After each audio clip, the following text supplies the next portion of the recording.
Terima kasih Dokter Dewi. Baik, saya melanjutkan dengan materi kedua dari sisi anak G dengan judul infeksi virus dengue pada anak. Ini adalah outline yang akan saya sampaikan mulai dari epidemiologi, klasifikasi, perjalanan penyakit, pemeriksaan anamnesis, pemeriksaan fisik, penunjang hingga tata laksana.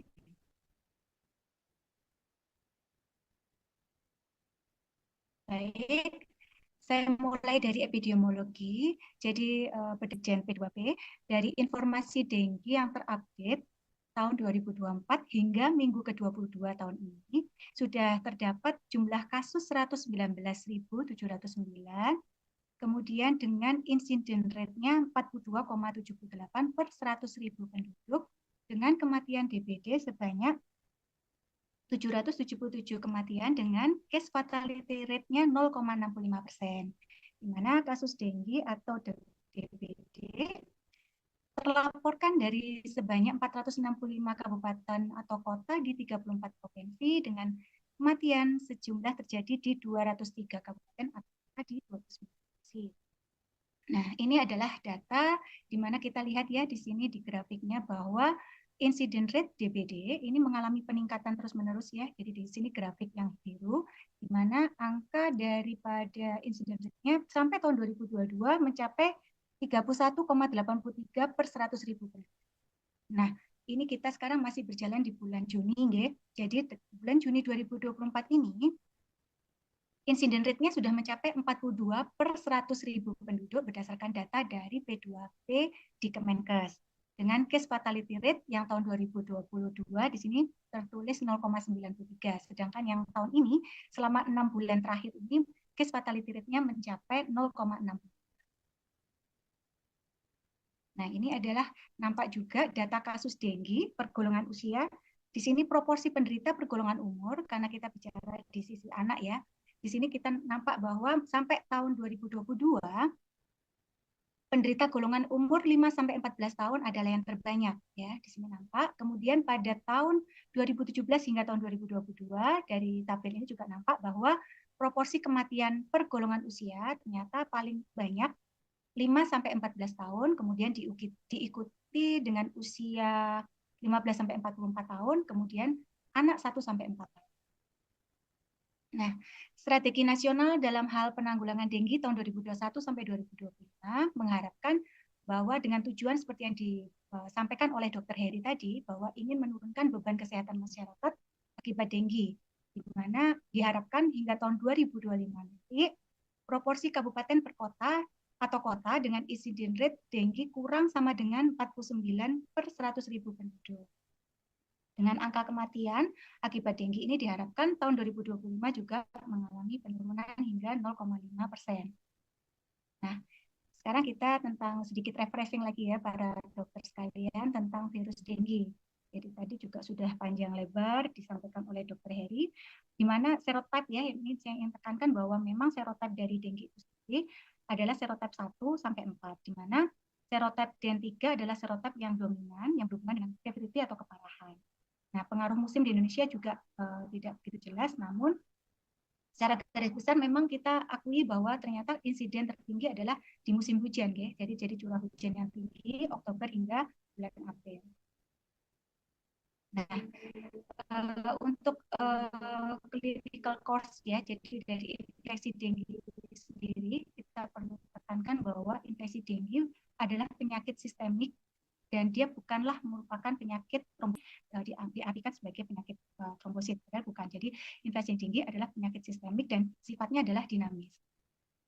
Nah, klasifikasi dengue di sini kita berpedoman setelah disampaikan juga oleh Dr. Heri tadi bahwa guideline sendiri kita memiliki beberapa buku ya mengenai guideline dari dengue sendiri, mulai dari WHO tahun 97, kemudian WHO TDR 2009 serta WHO SIARU tahun 2011.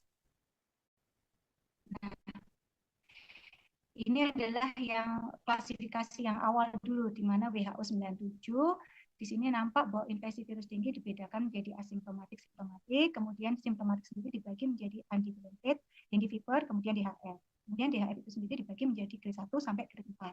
Nah, Ini adalah klasifikasi dengue, di mana ini yang kalau di bagian anak, saat ini yang kita gunakan adalah ini, yaitu klasifikasi yang terbaru, yaitu tahun 2009, di mana pembagiannya adalah dengue without warning sign, kemudian dengue with warning sign, serta severe dengue. Di mana dibagi lagi ya, jadi di kriteria ini ada yang disebut dengan probable dengue, warning sign, kemudian kebocoran. Namun untuk klasifikasi yang kita gunakan di tahun menggunakan WHO 2009 ini, kita menggunakan klasifikasi dengue without warning sign, with warning sign, serta severe dengue. Nah, ini sedikit rincian dari klasifikasi tahun 2009 tadi, bahwa yang disebut dengan probable dengue adalah seseorang yang tinggal dan atau bepergian ke daerah endemis dengue yang mengalami demam disertai dua kriteria di bawah, yaitu adanya mual muntah, kemudian adanya ruam, sakit dan nyeri, kemudian adanya uji rampelit test atau uji tourniquet positif, leukopenia, serta adanya warning sign. Serta bila dilakukan laboratorium confirm dengue, yang penting saat tidak ditemukan tanda perembesan plasma. Kemudian yang dinyatakan sebagai warning sign di sini adalah bila ditemukan gejala-gejala, yaitu yang pertama nyeri perut, kemudian muntah terus-menerus, kemudian si anak mengalami letargi maupun gelisah, perdarahan mukosa, pembesaran hati lebih sama dengan 2 cm, kemudian penumpukan cairan yang biasanya adanya pembesaran abdomen ya, adanya asites, kemudian adanya cairan di paru-paru kanan yang kita sebut dengan effusi pleura dextra, kemudian adanya parameter laboratorium yaitu ditemukannya peningkatan hematokrit dengan penurunan angka trombosit dengan cepat. Nah, kalau severe dengue sendiri kita bagi menjadi 3, yaitu severe plasma leakage, kemudian severe bleeding, serta adanya severe organ impairment. Ya, ini adalah mungkin oleh dokter sekalian yang kenal selama ini, yaitu yang tahun WHO, guideline WHO tahun 2011 dari Siaro, di mana pembagiannya seperti yang disampaikan oleh Dr. Heri tadi, mulai dari asimptomatik dan simptomatik, kemudian adanya undifferentiated babel illness, dengue fever, serta DHF, serta expanded dengue syndrome. Namun sedikit berbeda di sini bahwa kalau di bagian anak kita saat ini menggunakan guideline tahun 2009, yaitu dengue without warning sign, with warning sign, serta severe dengue. Nah, ini adalah tabel yang mungkin para dokter sekalian, serta di sini kita melihat ya tabelnya. Jadi sebenarnya klasifikasi baru atau WHO tahun 2009 ini secara analogi mungkin bisa dilihat di tabel, mana dengue tanpa warning sign bisa disetarakan dengan demam dengue, sedangkan dengue dengan warning sign atau dengue with warning sign disetarakan dengan sedangkan severe dengue bisa disetarakan dengan DBD derajat 3, derajat 4, serta expanded dengue. Ya, adapun kita ketahui bersama ya bahwa di tempat kita bertugas mungkin di puskesmas, di rumah sakit ya, kita menggunakan International Classification of Diseases atau ICD. Saat ini memang masih diberlakukan ICD 10 ya.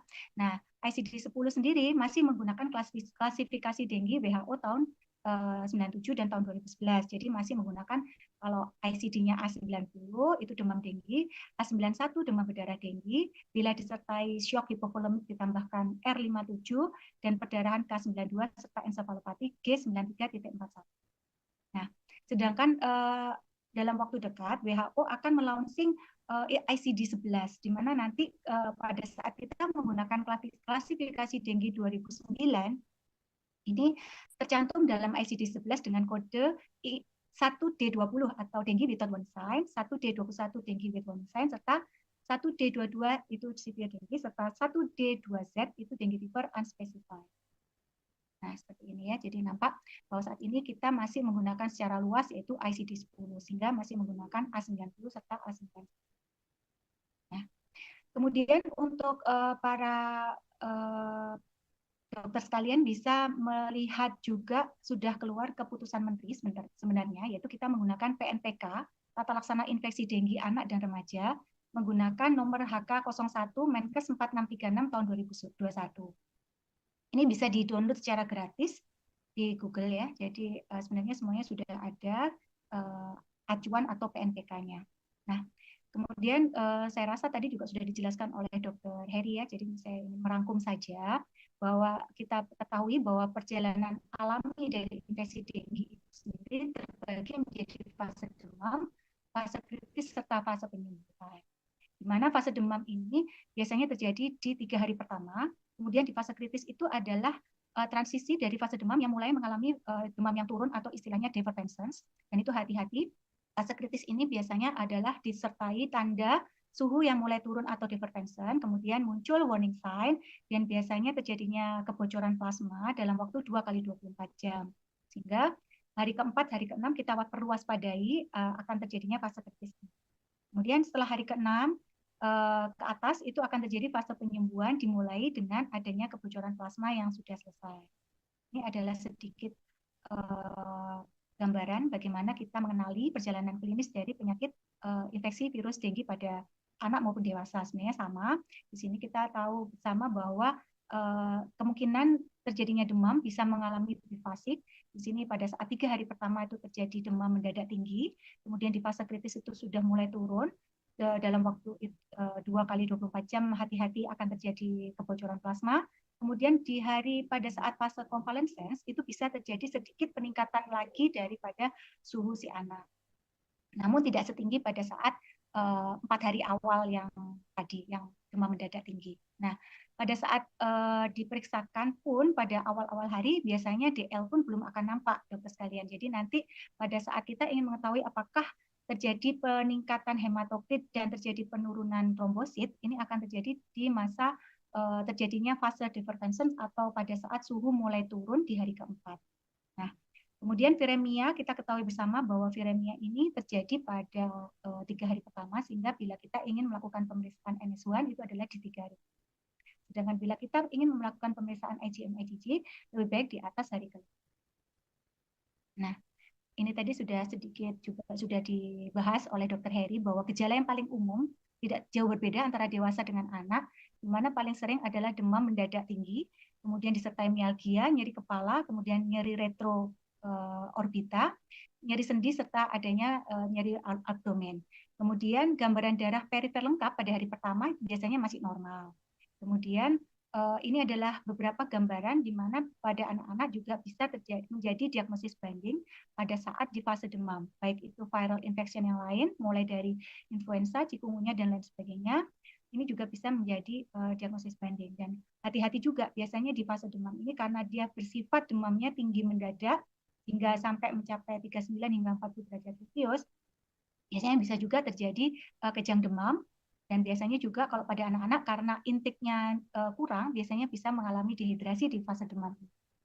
Sedangkan di fase kritis biasanya muncul pada saat dimulai atau transisi dari fase demam yang mulai turun atau fase divergence hari keempat hingga hari ke-6 atau 7.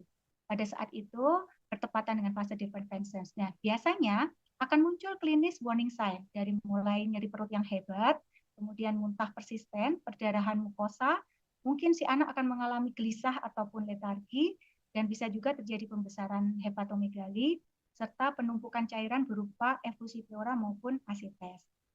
Jangan lupa di fase kritis ini juga secara laboratorium mengalami leukopenia, kemudian peningkatan hematokrit, dan juga penurunan trombosit yang cepat.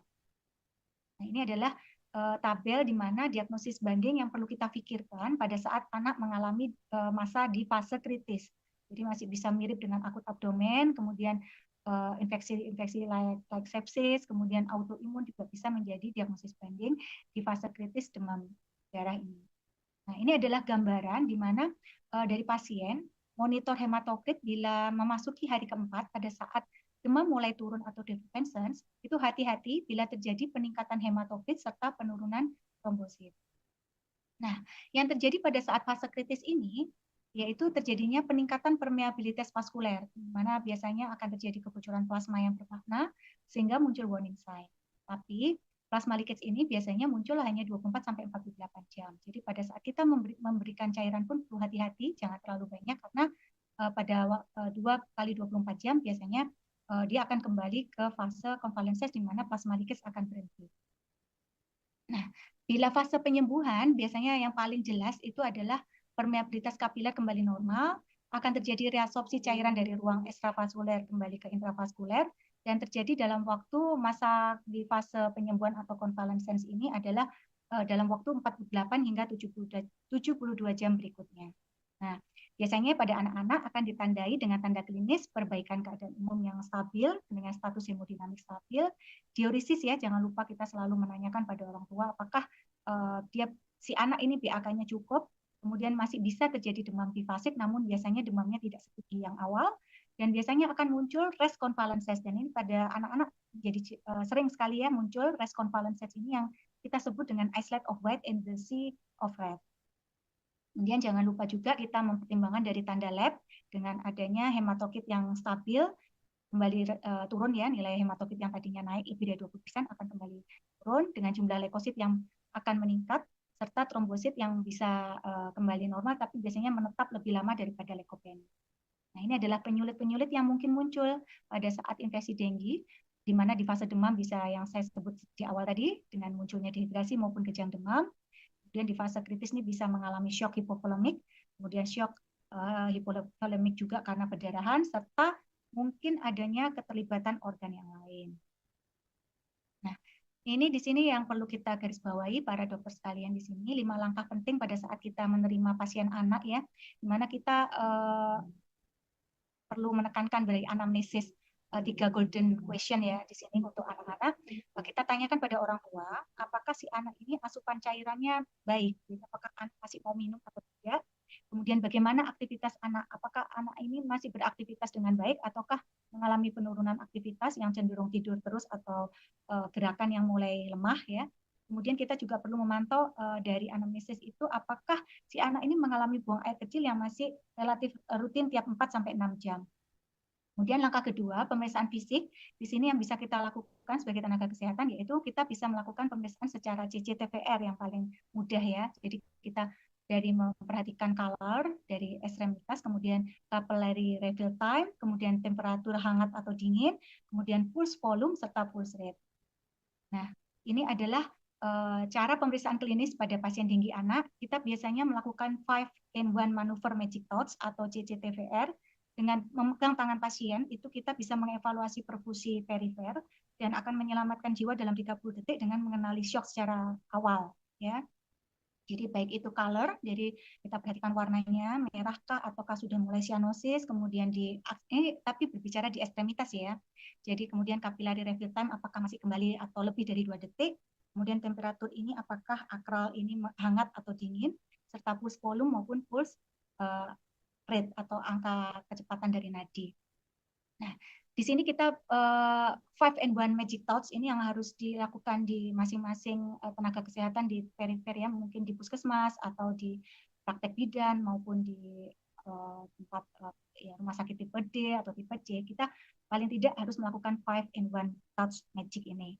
Jadi mulai dari penilaian perfusi perifer ini, kita bisa menilai mulai dari kualitas dari perfusi perifer, kemudian yang kedua kita bisa juga dari tekanan nadi, pulse volume maupun pulse rate itu bisa melihat kualitas dari cardiac output, kemudian dari kita menilai tingkat kesadaran anak, ini kita bisa menilai secara awal perfusi organ otak, kemudian dari diuresis atau dari frekuensi buang air kecil kita bisa menilai bagaimana perfusi organ ginjalnya masih baik atau tidak, serta kompensasi pernapasan untuk mengetahui apakah frekuensi nafasnya masih baik, itu menunjukkan apakah terjadi kompensasi pernapasan untuk hipoksia jaringan.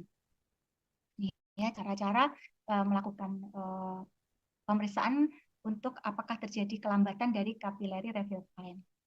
Nah, ini adalah sedikit tabel, nanti slide akan saya bagi, di mana kita bisa mengenali dari CCTVR ini dalam kondisi biasanya mengalami keadaan stabilkah, ataukah sudah mengalami shock yang terkompensasi, maupun shock hipotensi, ini kita bisa kenali dari CCTVR yang kita lakukan.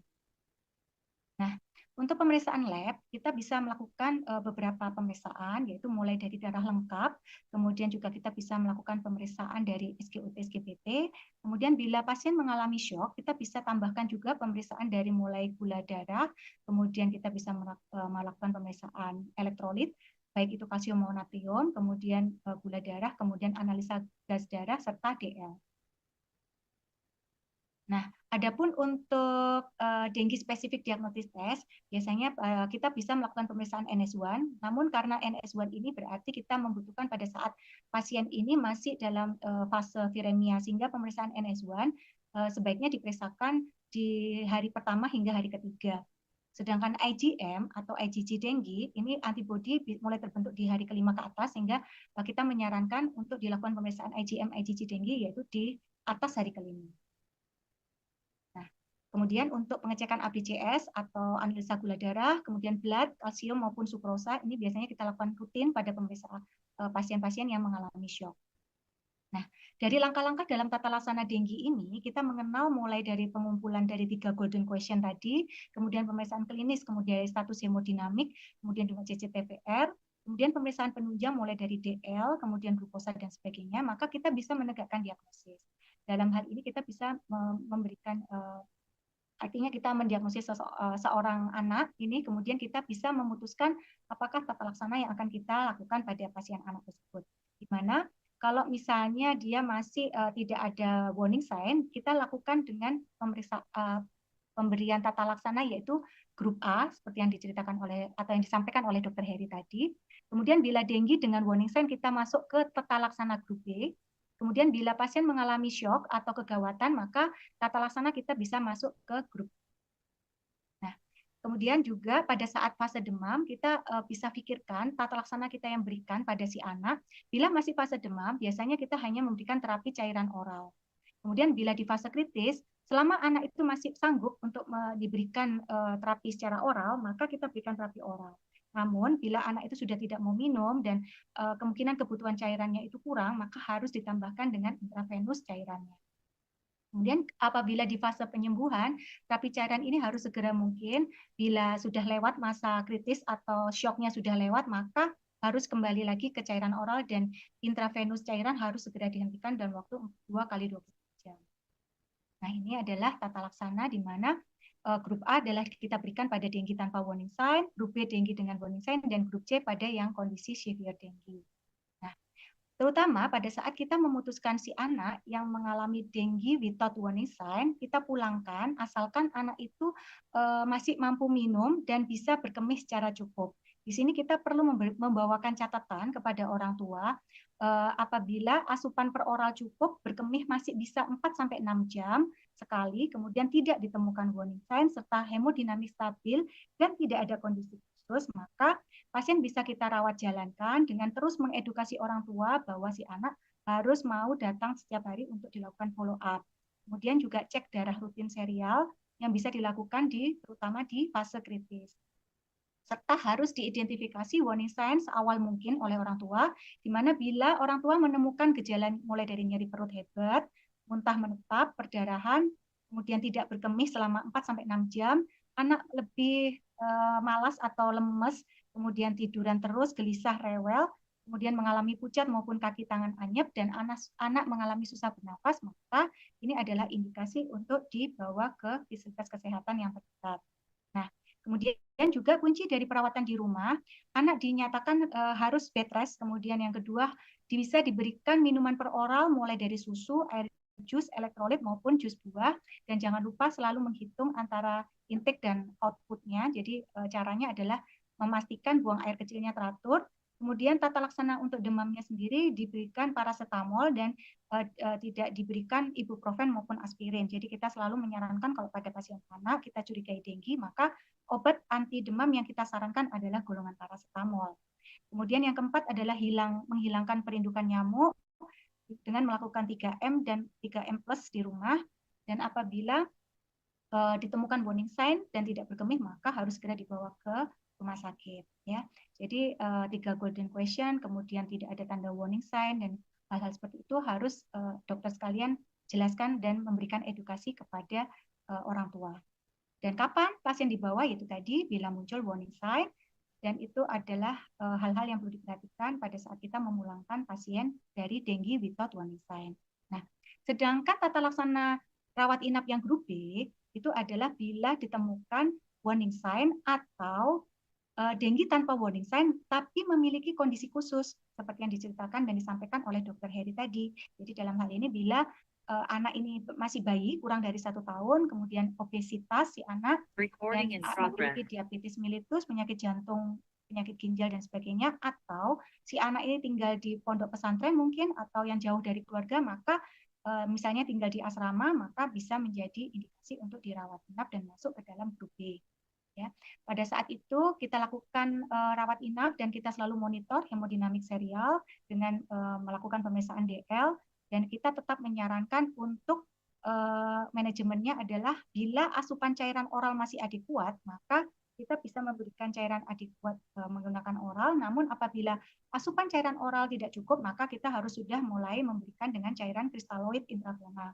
Pada anak-anak usia kurang dari 6 bulan, kita bisa pilih NS 0,45%. Sedangkan di atas 6 bulan hingga 18 tahun, maka cairan kristaloid bisa kita pilih mulai dari ringer laktat maupun ringer asring.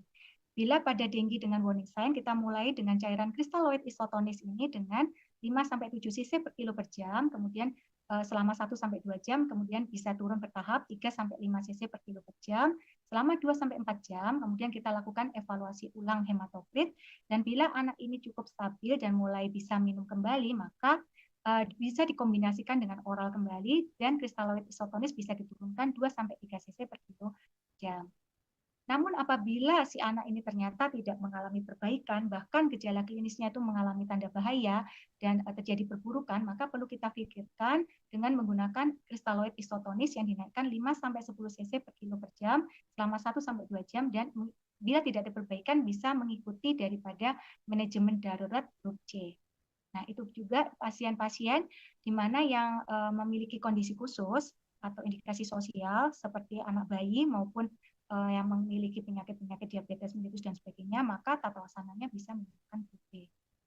Nah, ini adalah tata laksana gawat darurat atau grup C. Ini kita lakukan dan kita berikan terapi ini adalah pada kondisi severe dengue, yaitu yang mengalami severe plasma leakage, kemudian severe bleeding, serta severe organ involvement. Di mana severe organ involvement itu mulai dari adanya gangguan kesadaran atau encephalitis dengue, encephalopati dengue, kemudian fungsi liver yang terganggu dengan fungsi SGOT maupun SGPT lebih atau dari sama dengan 1000.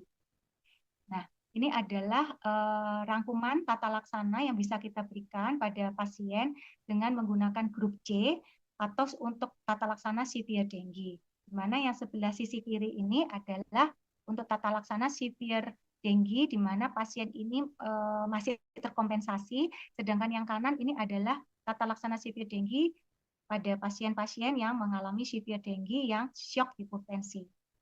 Ya. Nah, jadi ringkasannya adalah bahwa tata laksana dari grup A kita bisa memberikan tata laksana untuk pasien-pasien yang dengue without warning sign, di mana intake cairannya masih cukup dan outputnya diuresis masih bisa dan bagus selama 4 sampai hingga 6 jam, tidak ada warning sign dan kadar hematokrit maupun hemodinamik stabil dan tidak memiliki faktor komorbid. Sedangkan grup B ini adalah yang memiliki tanda bahaya atau warning sign, atau tanpa warning sign tapi memiliki kondisi khusus atau komorbid. Sedangkan tata laksana grup C bisa diberikan pada kelompok yang mengalami severe dengue.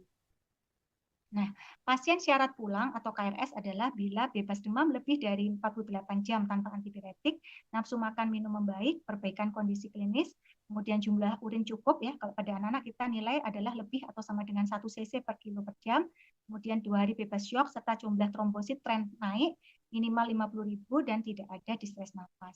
Nah, kemudian yang terakhir adalah pencegahan yang bisa kita lakukan selain gerakan 3M, yaitu menguras, mengubur, dan mendaur ulang. Jangan lupa juga ada gerakan plus. Dimana gerakan plus itu mulai dari tidak menumpuk baju di rumah, kemudian selalu bisa dengan memberikan larvasida, kemudian juga memberikan kasa pada kamar, kemudian juga bisa memberikan melihara ikan-ikan mungkin dalam kolam untuk bisa memakan jentik-jentik nyamuk. Kemudian pencegahan selanjutnya adalah imunisasi, di mana imunisasi dengue ini ada 2 macam yang saat ini tersedia, yaitu cimorik dari yellow fever dengue, jadi dia merupakan komponen yang terjadi dari yellow fever, dengan pemberiannya bisa diberikan mulai usia 9 tahun hingga 16 tahun dengan pemberian 3 kali dengan jeda 6 bulan. Sedangkan yang terbaru adalah imunisasi TAK003, dia menggunakan backbone dari dengue 2, tipe 2, dengan pemberian bisa dimulai usia 6 tahun hingga 45 tahun, dengan pemberian 2 kali dengan selang 3 bulan. Ya, ini adalah jadwal imunisasi anak umur 0-18 tahun berdasarkan rekomendasi IDAI tahun 2023. Jadi di tahun rekomendasi IDAI tahun 2023 untuk denggi sudah keluar ya, jadi bisa menggunakan dua macam imunisasi denggi yaitu CYD maupun PAK 003. Baik, kesimpulan dari presentasi kali ini adalah bahwa denggi masih tetap menjadi tantangan kesehatan publik di Indonesia. Denggi adalah penyakit dengan spektrum gejala klinis yang luas dari mulai tidak bergejala hingga yang berat. Belum ada tata laksana antivirus khusus pada denggi dan mengenal klinis denggi, memonitor CCTVR dan kecukupan cairan dapat menurunkan mortalitas denggi. Terima kasih atas perhatian dari dokter sekalian. Saya kembalikan ke Dr. Dewi Indra.